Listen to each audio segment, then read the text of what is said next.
The Irish and How They Got That Way is brought to you in part by Mutual of America, helping those who help us with financial and retirement programs. The Spirit of America, Mutual of America. And by the O'Sullivan Children Foundation, working for a better future for America's children.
Beginning was the Word, and the Irish got it.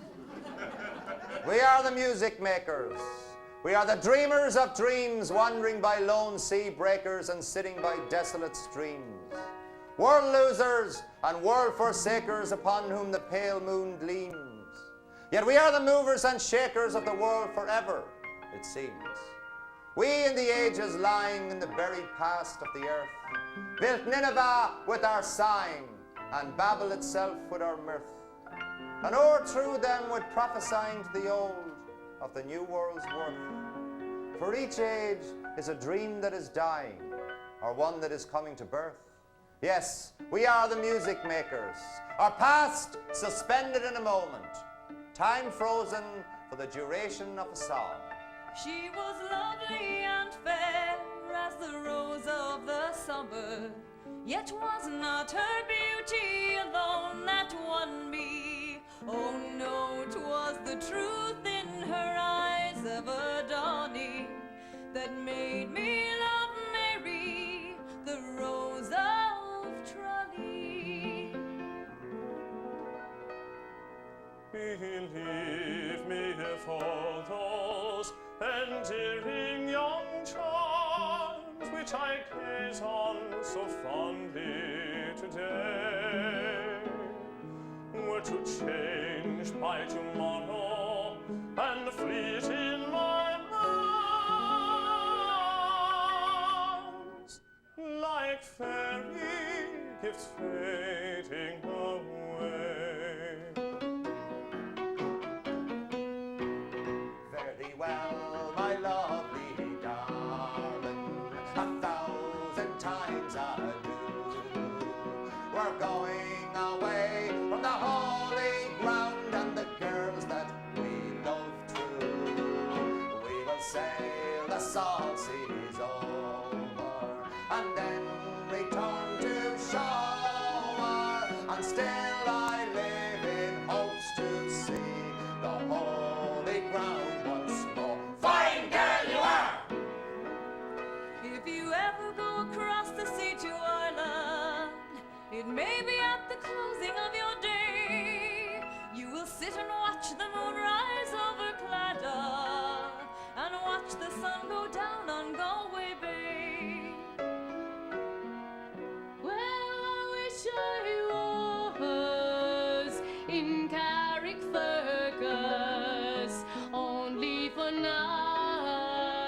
boats in Ballygran.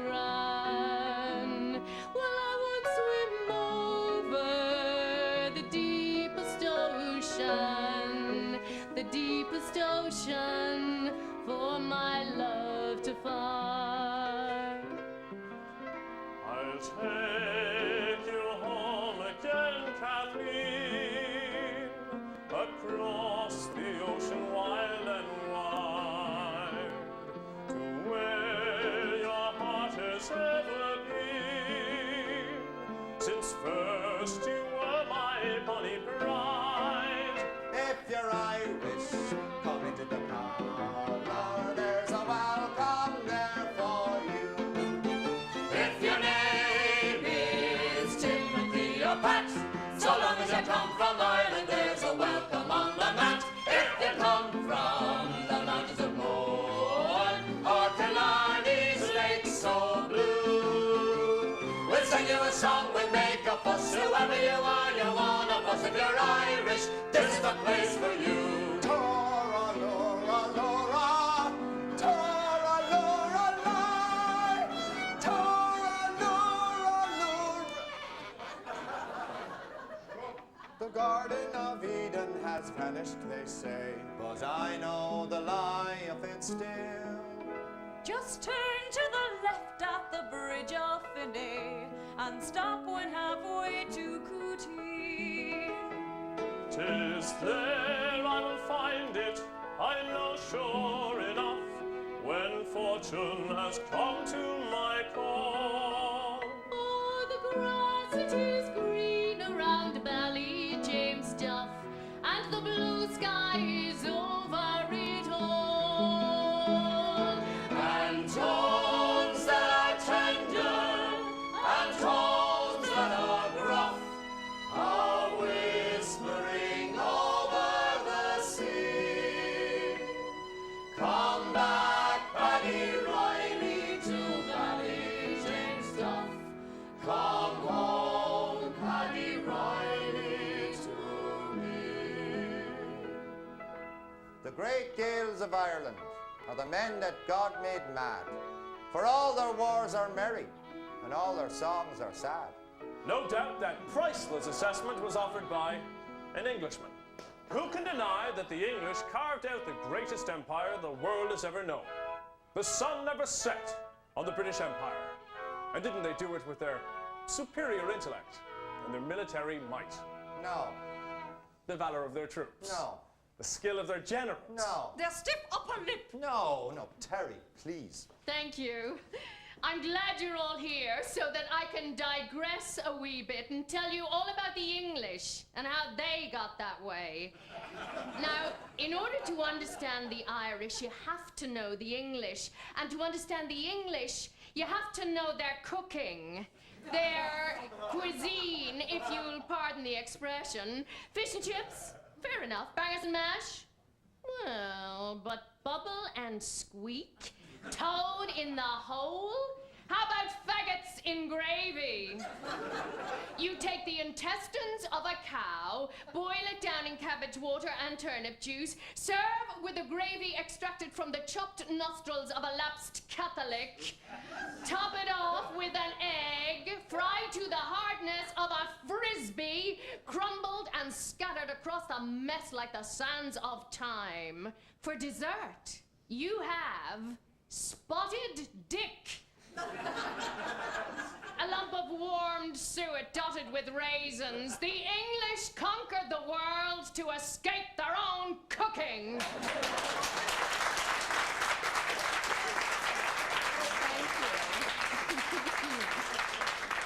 Thank you. If England hadn't invaded Ireland, we wouldn't have had the potato famine.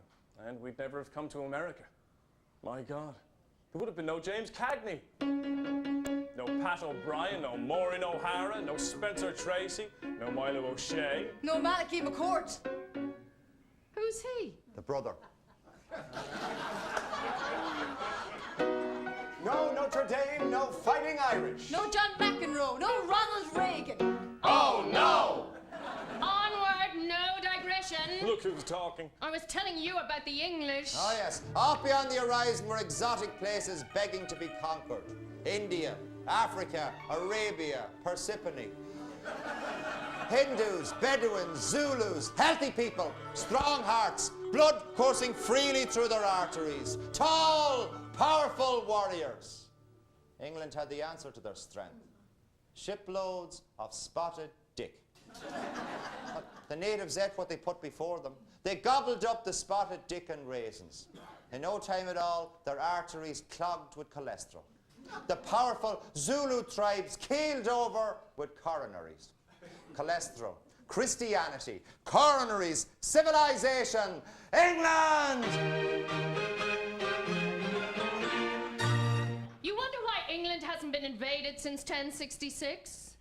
Germany invaded France in 1817, 1914, 1940. In 1940, England was on her knees. The Germans could have strolled in. They didn't. Why not? Think now. You're a German in Paris. You have your pâté, your escargot, your truffles, your croissant, your bottle of fine old Bordeaux. Invade England? Please. Still, you have to admit the English conquered the world. We can't begrudge them that. Who can't? At least they didn't discover America. They can't claim that. And who did? The Irish, of course. Of course. The honour of that great achievement goes to St. Brendan, Bishop of Clonfert in the 6th century. Now, according to the Irish annals, this prelate respected the traditions which were prevalent at that time, that there existed a great uncivilized continent to the west, the land of promise and of the saints. He resolved to go there and convert its people to the faith of Christ. He set sail with faithful companions in 545 from the coast of Kerry Bay, which bears his name, and after a difficult voyage landed on the shores of Virginia. No doubt the reason for the great St. Brendan's Day parade every March the 17th. We digress. To the Irish life itself is a digression. Yes, we can't seem to get directly to the point. When an Englishman falls in love and proposes, he says, "Darling, I love you. Will you marry me?" The Irishman says, "Mary, how would you like to be buried with my people?"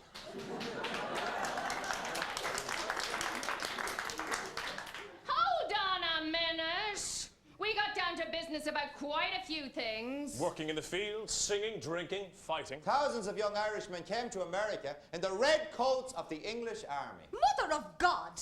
That's an absolute disgrace. How can you say we fought for England against America? Well, the best folk ballads of the Indian Wars, the American Revolution, the Plains Wars weren't exactly Russian. They were Irish. And they spoke volumes for the poor Irish lads forced by privation to become English mercenaries.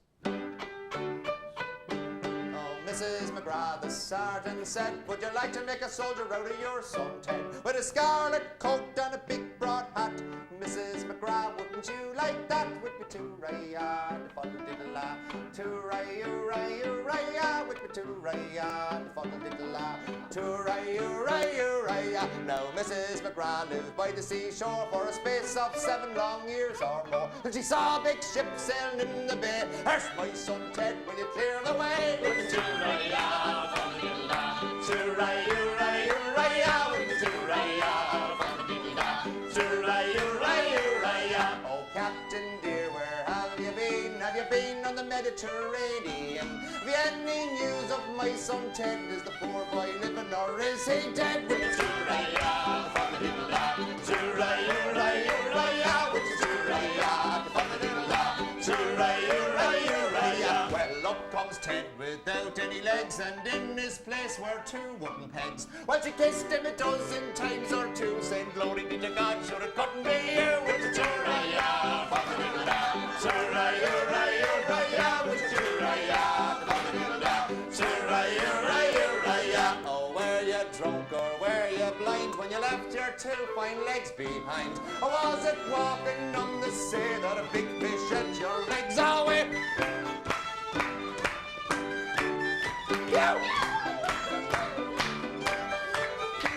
Well, I wasn't drunk and I wasn't blind when I left me 2 fine legs behind. But a cannonball on the 5th of May tore me 2 fine legs from my knees away. With the to-ray-ya, fuddle-diddle-la, to-ray-you-ray-you-ray-ya, with the to-ray-ya, fuddle-diddle-la. Teddy, me boy, the old widow cried. Your two fine legs were your mammy's pride. Them stumps of a tree wouldn't do at all. Why didn't you run from the big cannonball? With your do-ra-ya, fa-da-da-da, do-ra-you-ra-you-ra-ya, with your do-ra-ya, fa-da-da-da, do-ra-you-ra-you-ra-ya. But all foreign wars I do proclaim, between Don Juan and the King of Spain.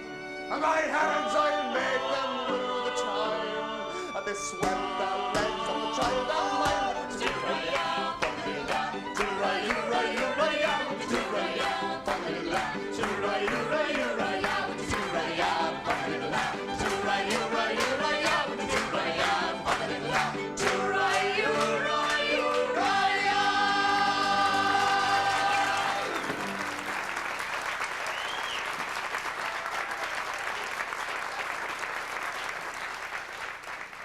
We claim many FFs, famous firsts. Sure, here's a few. The first witch hanged in New England was Irish. First doctor to remove an American appendix. Irish. Maker of the first American piano. Irish. First steamboat inventor. Irish. First submarine. Irish. First plot to poison George Washington. Irish. first labor strikes. First draft riots. First slum in America. Irish. First man to be elected to Congress from a prison cell, Matthew Lyon. First man elected to Congress from two different states at different times. The same Matthew Lyon. First and only man elected to the Senate from 3 different states at different times, James Shields. The first man to start a fist fight on the Senate floor, the same James Shields. The first minute steak. First man to leap from the Brooklyn Bridge. First Catholic in the White House. First ovurotomy. The first... What's an ovurotomy? Removal of the ovaries. Mother of God. Enough. People will think we're bragging. It's not easy being Irish. You wake up in the morning with that sinking feeling.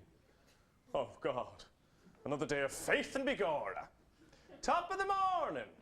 Another day of how are you this grand day, Father O'Malley. Another day of poetry and charm and lyricism. Fondness for the drop. Toora, lura, lura. Unrelenting whimsicality. How are things in Glockamora? How's your poor old Irish mother? I love the dear silver that shines in your hair, and the brow that's all furrowed and wrinkled with care. I kiss the dear fingers so toil-worn for me. Oh, God bless you and keep you, Mother McCourts.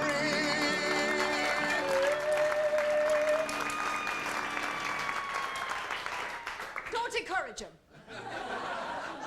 Mr. George Bernard Shaw got it right. Ah, the dreaming. The dreaming. The torturous, heart-scald and never satisfying dreaming. An Irishman's imagination never lets him alone, never convinces him. But it leaves him that he can't face reality, nor deal with it, nor handle it, nor conquer it. He can only sneer at them that do.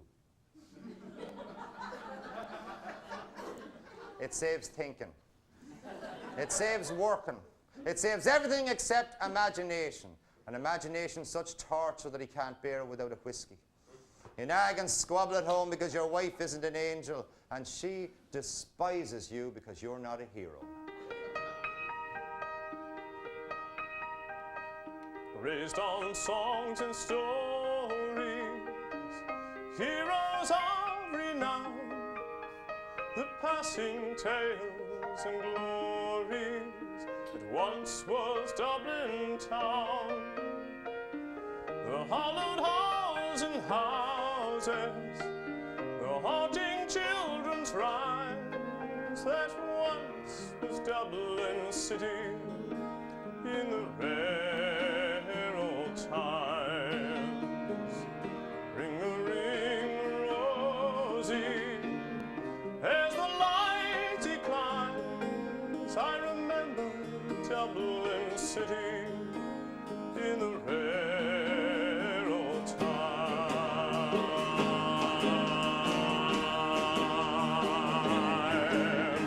The years have made me bitter, the Dublin's my friend, 'cause Dublin keeps on changing, and nothing seems the same. My minds are full of memories, to all the hill to times. I am part of what was Dublin in the rare old times. 1, 2, 3, 4.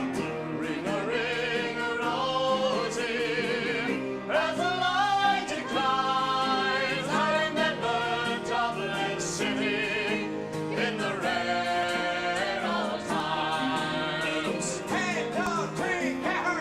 Ring a rosy, as the light declines. I remember Dublin City in the rare old times. I remember Dublin City in the rare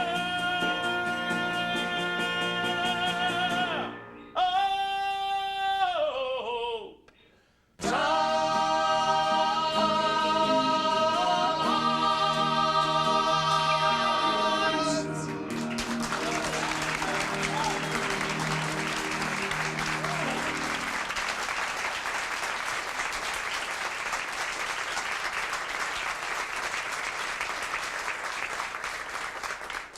Sigmund Freud himself said, There is one race of people for whom psychoanalysis is of no use whatsoever. You see, there are two types of people in the world as far as psychoanalysis is concerned. The Irish and everybody else. a learned American scholar once asked an old Irish woman if she believed in fairies. I do not. But they're there.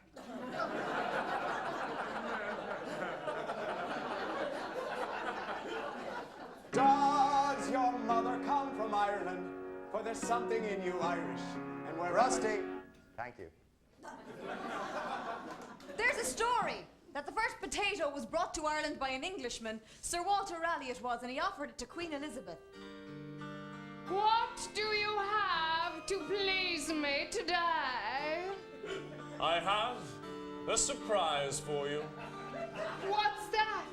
It's a tuba, Your Majesty. And if you'll pardon the expression, ma'am, some have said it is an aphrodisiac. What's it called? Why, it's called a potato, ma'am.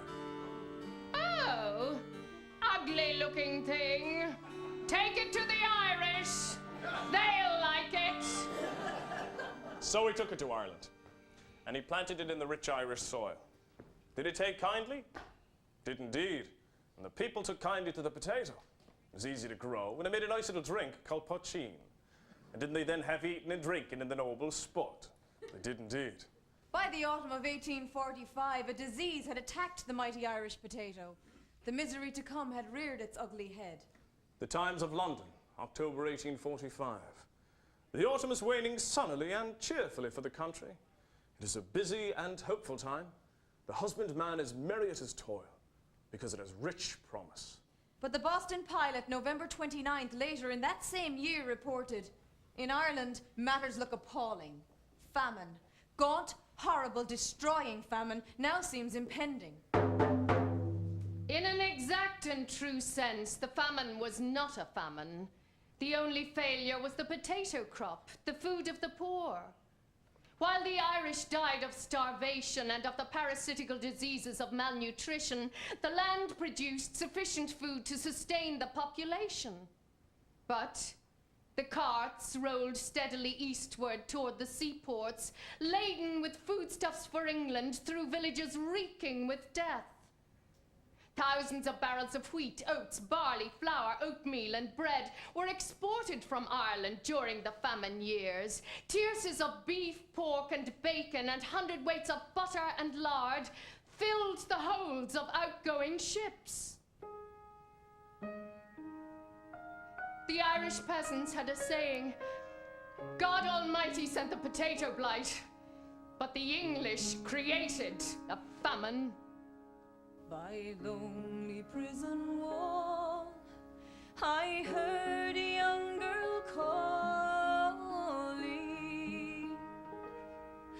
Michael, they have taken you away, for you stole Trevelyan's corn, so the young might see them all. Now a prison ship lies away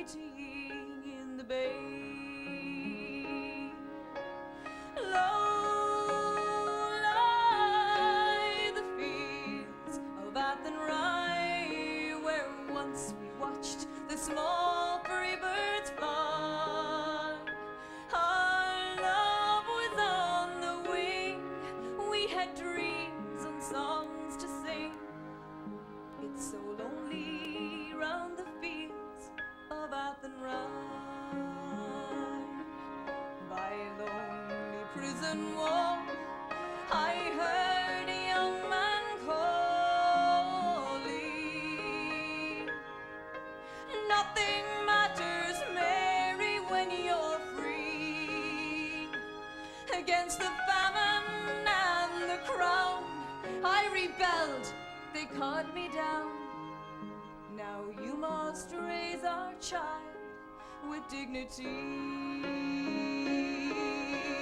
Low lie the fields of Bath and Rye, where once we watched the small free birds fly. Our love was on the wing, we had dreams and songs to sing. It's so lonely round the fields of Bath and Rye.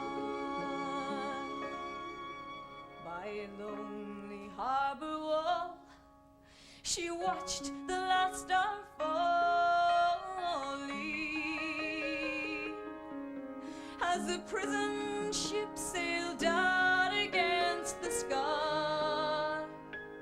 Now she live in hope and pray for her love in Botany Bay. It's so lonely round the fields of Bath and Rye.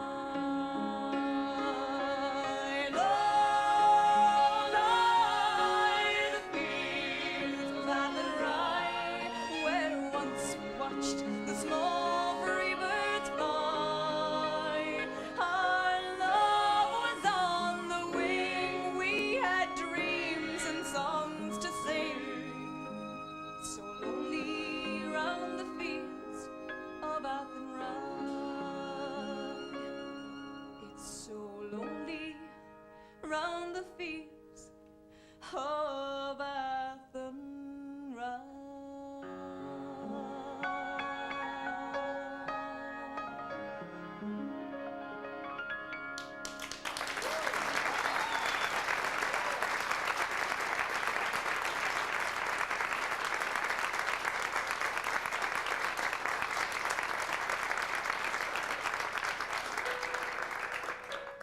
December 22nd, 1846, to the Duke of Wellington.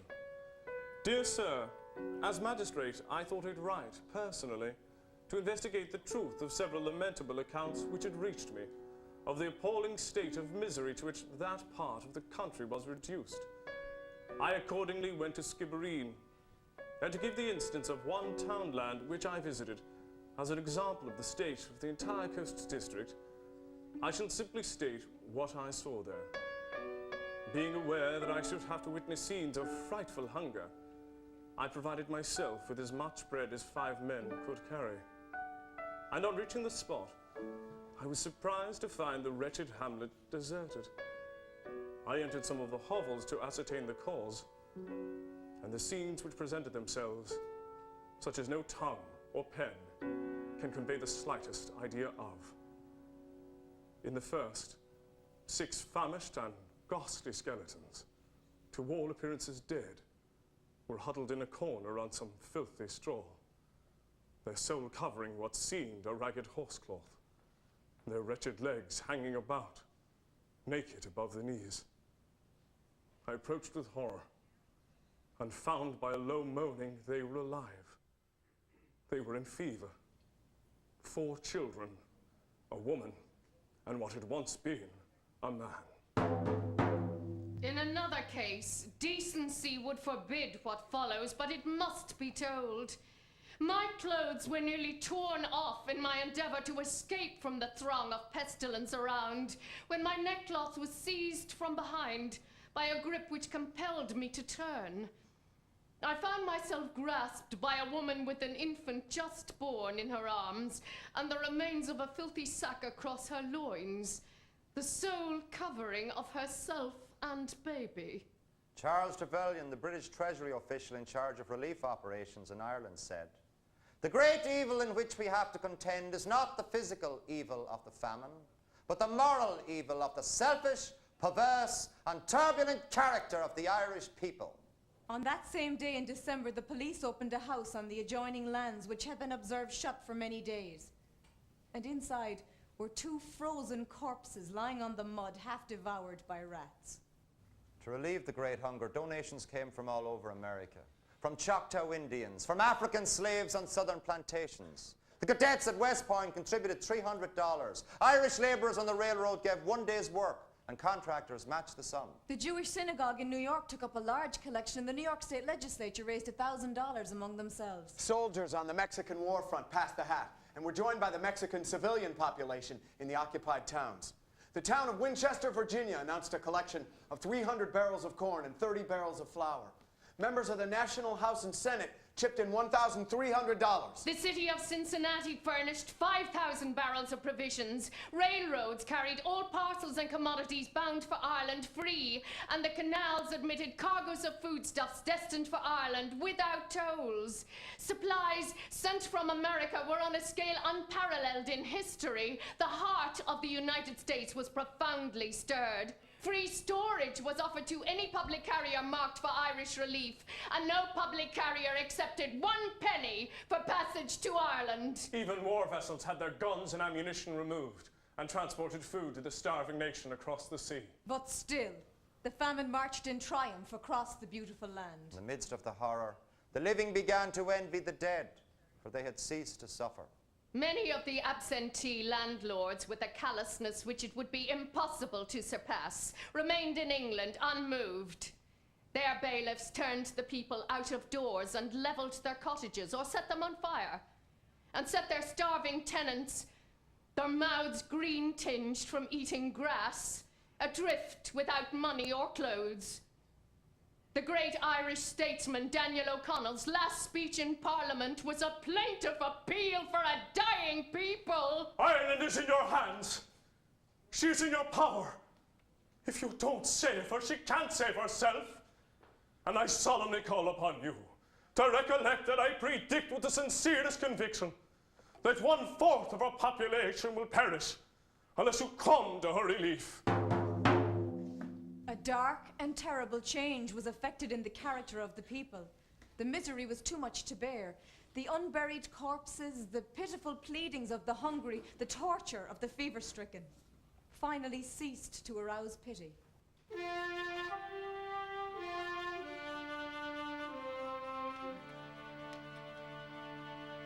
Oh, son, I loved my native land with energy and pride, till a blight came on my crops, my sheep, my cattle tied, my rent and taxes were too high, I could not them redeem, and that's the cruel reason that I left old Skibbereen.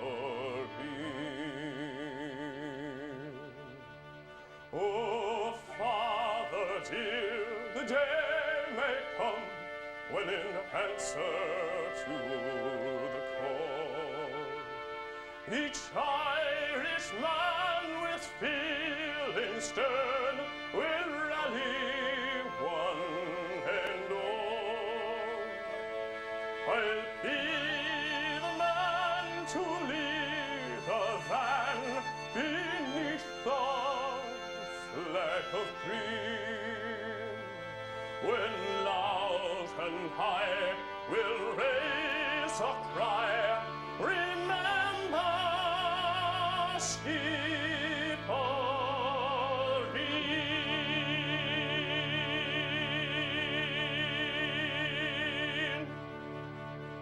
The fountains of compassion had dried up, and those hearts which once were generous and kind had lost their capacity to feel.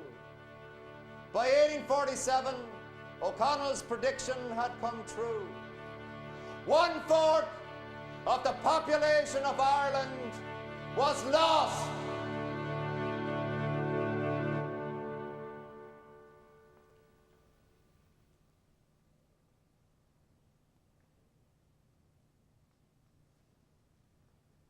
So, the men and women that God made mad, paddies, priests, politicians, paupers, prelates, pedagogues, prostitutes, papists, micks, donkeys, harps, tags, narrowbacks, bade farewell to the land of their youth and set off for parts unknown. They left Ireland by the thousands. By the tens of thousands. For England. Scotland. Wales. Above all, America. I'm bidding farewell to the land of my youth and the home that I love so well. And the mountains so grand from my own native land, I'm bidding them all farewell. With an aching heart I'll bid them adieu, for tomorrow I sail far away. O'er the raging foam for to seek a home on the shores of America. So fare thee well, my darling Marianne, we sail at the break of day. O'er the raging foam for to seek a home on the shores of America. You there, boy! Did you come across from Dublin to Liverpool? Yes, sir. Upon the deck of a steamer that was bound for America? Yes, sir. Was it a bad night? Very bad night, sir. Storming and tossing. Had you any shelter? None except as a man can shelter himself. There were 14 of you, There were. and several were of the one family. There were 8 of one family and another girl which joined them which made 9. What was the name of that family? Fitzgerald. And it happened when you were some time out. The little houses you'd built on the deck were knocked away by the sea, Yes, sir. Quite away. and there were persons carried away with them and drowned. Yes, sir. Drowned altogether. Had you any food? They only gave me water to drink, and the biscuit was too hard for me to bite in. Of the Fitzgerald family, how many of them remained alive? None, sir. When it was washed away, was there nothing over your head but the sky? Nothing in the wide world. Nothing but the sky. You would not like to go to sea again. Oh, no, sir. Not if I could help it now, I never would. If someone promised you, you would reach America. Promised me that I would reach America. Then, sir, I would try it. Yes, sir, I would go. Thank you. A tear fell gently from her eye when last we parted on the shore. My bosom heaved with many a sigh to think I ne'er might see her more. The anchors await, the anchors await. Fare thee well, fare thee well. Remember me. Weep not, my love, I trembling say. Doubt not a constant heart like mine. I ne'er can meet another one whose charm can fix my heart like thine. The anchors away, the anchors away. Fare thee well, fare thee well. Remember me.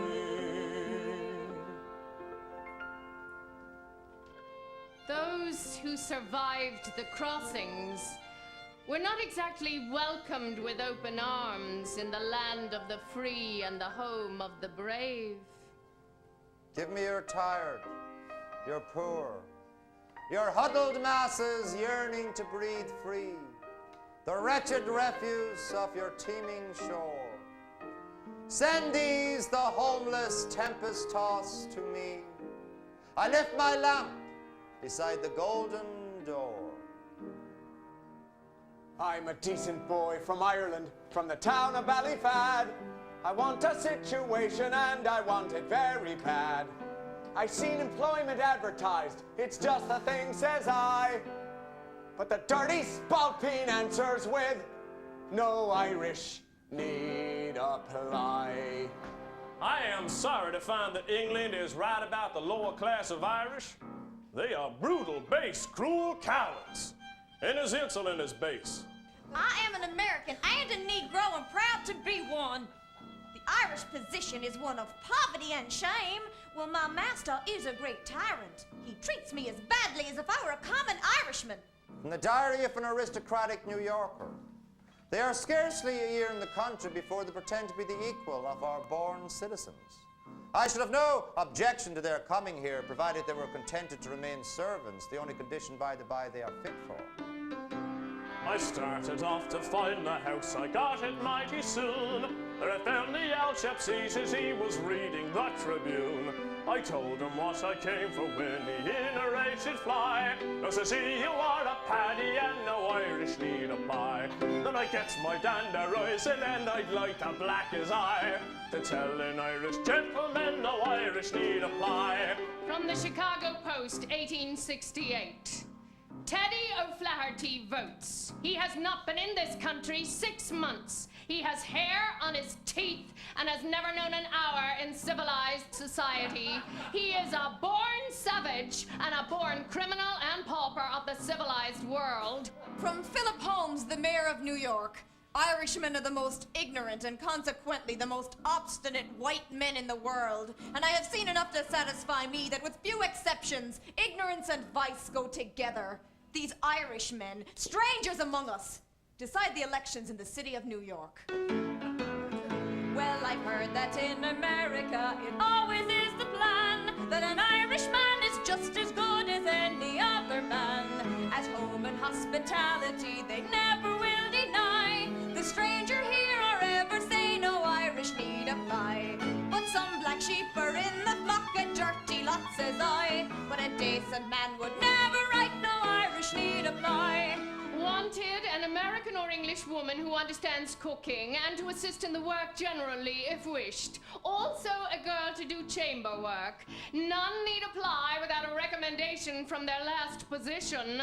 Irish people need not apply. Inquire at 359 Broadway. Woman wanted for general housework. English, Scotch, German, or any country or color except Irish. Woman has a jelly, well she rubs better, scrubs better than other people. She jigs a bit, sings a bit all the day long, and her heart's like a shamrock, it sings a gay song. The neighbors all listen to Mrs. McCleary and vow that a washwoman's life is not dreary. She jiggles and wriggles an eyeful of Ireland, pride of the Irish, the washwoman queen. Woman has a belly, but she runs and discuss better than other people. She jigs a bit, sings a bit all the day long, and her heart's like a shamrock and sings a gay song. The neighbors all listen to Mrs. McCleary and vow that a washwoman's life is not dreary. She jiggles and wriggles and full of fire. Pride of the Irish, the washwoman queen. Pride of the Irish, the washwoman queen.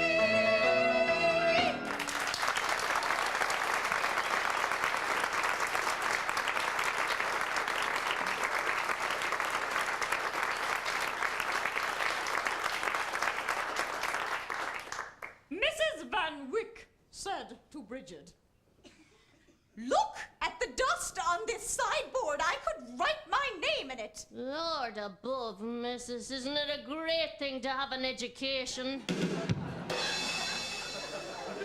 Mrs. Van Wyck asked Bridget if she'd changed the water in the goldfish bowl. Did not, missus, for they didn't drink what I gave them yesterday.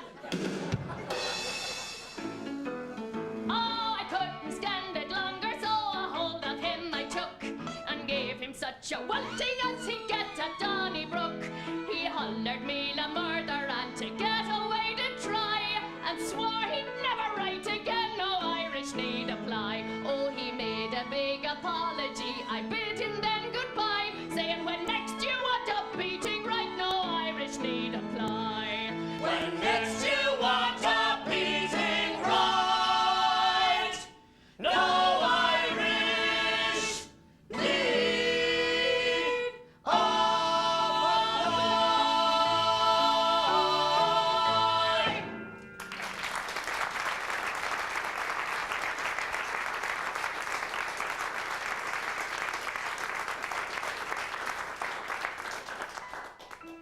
My dearest wife, oh, how long the days, how cheerless the night since I parted from my little angels. Seasickness, nor the starvation I suffered for 10 tedious weeks, could ever wear me to the pitch it has, if my mind was only easy about you. But when the recollection of you and of my little Ned rushes on my mind with a force irresistible, I'm amazed and confounded to think of the coolness with which I used to calculate on parting with my little family, even for a day, to come to this strange country, which is the grave of the reputations, the morals, and of the lives of so many of our countrymen and countrywomen. Still, it's a fine country, and a much better place for a poor man than Ireland. And much as they grumble at first, after a while they never think of leaving it. Everyone here is free to act and speak as he likes, provided he does not hurt another. John Doyle, New York City, 1818.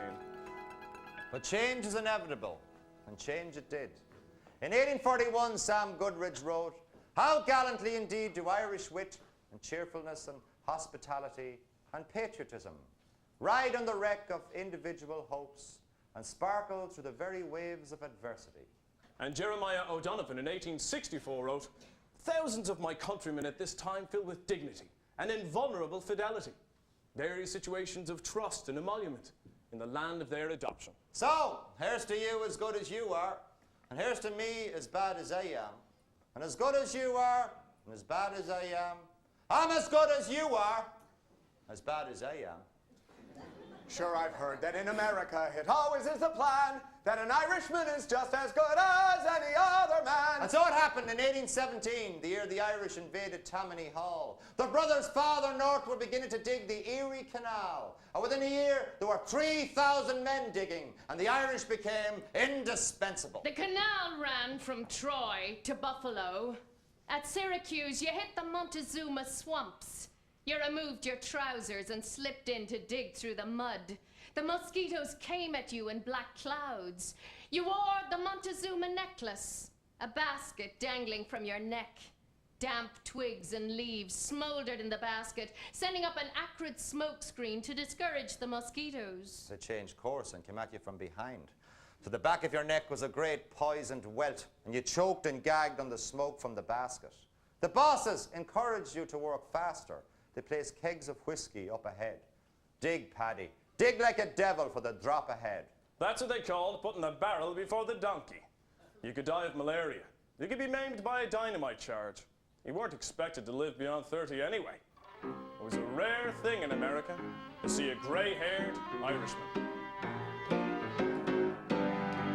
I've got a mule and her name is Sal. 15 miles on the Erie Canal. She's a good old worker and a good old pal. 15 miles on the Erie Canal. We've hauls and barges in our day, filled with lumber, coal and hay. And we go every inch of the way, from Albany to Buffalo. Low Bridge, everybody down.